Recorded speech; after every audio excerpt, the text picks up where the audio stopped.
Hola, howdy, hello. So, greetings, folks. This is Saranya Narayanamurthy, and welcome to the Mind Business. So, in this episode of podcast, we are here to see why we feel a certain emotions, especially the most sensual emotions, and how that is directly connected to everything else in the universe. So, without any further ado, let's get started. The primary topic that we are going to cover today is why do you feel drained? Why do you feel exhausted? Or, in other words, why do you feel totally dark or totally uncomfortable, especially after you masturbate? Okay, so let's come to the primary things here. Our emotions are equivalent or synergical to how the other energies in the universe are. For example, if you're in a place that's highly energetic, that radiates energy, the one that's exciting, you normally feel excited unless you have a really strong reason not to. Similarly, if you're in a place that's mourning or if you're in a place that's sad, you automatically feel the essence of it, or you feel a darkness within your soul that you do not know how to explain. These are because of energies. Energies are always positive or negative, it is never neutral. So, everything around you embodies a certain emotion, or in other words, a certain energy. Now, let us come to this. Energies are far beyond what just a human feels or what just a human thinks. If you have heard about the singer, Maddie Harvey, so what she has actually said is she sings and she plays music while still being deaf, which actually means she cannot hear what she sings. But now you can have a question. So, how does she even sing? Or how does she know how the pitch is going up and down? Or how does she know how the world around her works? How does she know when the beat is synchronizing? Or how does she know how the audience are affirming to her?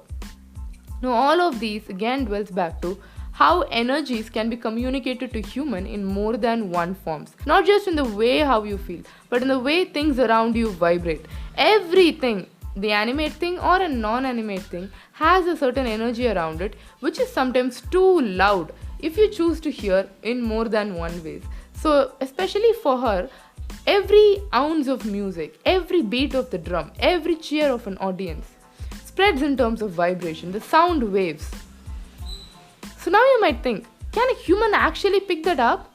But trust me, we can. There are countries in the world where color blindness is highly prevalent, and in all those places, people identify things, people identify leaves by seeing the deep textures. So now we never know, or we as normal humans can never even identify those textures, but those people do. And that is because one sense of theirs is superior, or one sense of energy communicates more farther to them than the rest of it. Okay, so now that we have established a clear relationship between humans, energies, and synchronization, let's talk about how this plays a role in sexual energies and how this plays a role in masturbation. One of the main reason why humans enjoy sex, okay, not just humans, every living organism enjoys sex is because of sex is the most ultimate form of energy transmission. In the olden days, when people said you need to be clean, it does not mean being physically clean or not being touched, but rather it meant not observing the energy of an anonymous third person or not being in touch with someone else's energy. Because that energy, that if you actually take it up, it can be highly controlling for any human being. That is the reason why people say your circle determines who you are. It's not exactly the people, but the energy that you're observing. And that is the reason why sex is most powerful, and especially when fueled with passion, that becomes the most transformative experience. Now, let's come to the point. When humans enjoy sex, that's because a person gives it out and the other person gets it, which means there is an energy. So it is not as if you're just letting it out or you're just taking it in. You are letting it out and taking it in, which means the exchange is equal. Sometimes it might be a 60-40 or an 80-20, but somewhere there is an exchange happening. And depending on this level of exchange, depending on how equal or superior it is, the one that has a superior intake of energy feels utmost satisfaction, while if the other person experiences a 20 intake and then let go of 80% of their energy, they feel an energy drain. So now imagine what happens in masturbation. You are not gaining the plus energy. All you're doing is losing energy in the process. And that is exactly why instantly after masturbation you either feel exhausted or emotionally drained, or sometimes you even hate yourself for actually doing it. Trust me, it's not about ethics or it's not about personal value system that actually makes you think that way. Though that might be a very valid reason for you to believe what you believe, the another main reason why your mind or your emotional self is programmed to feel that way is because of the energy drop.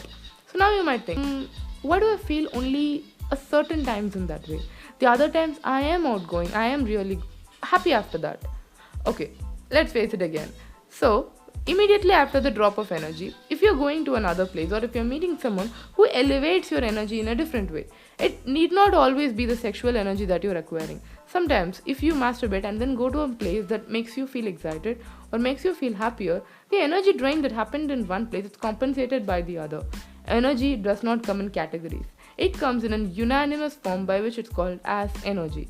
And every time you acquire the positive energy, you feel happier than the time when you feel negative.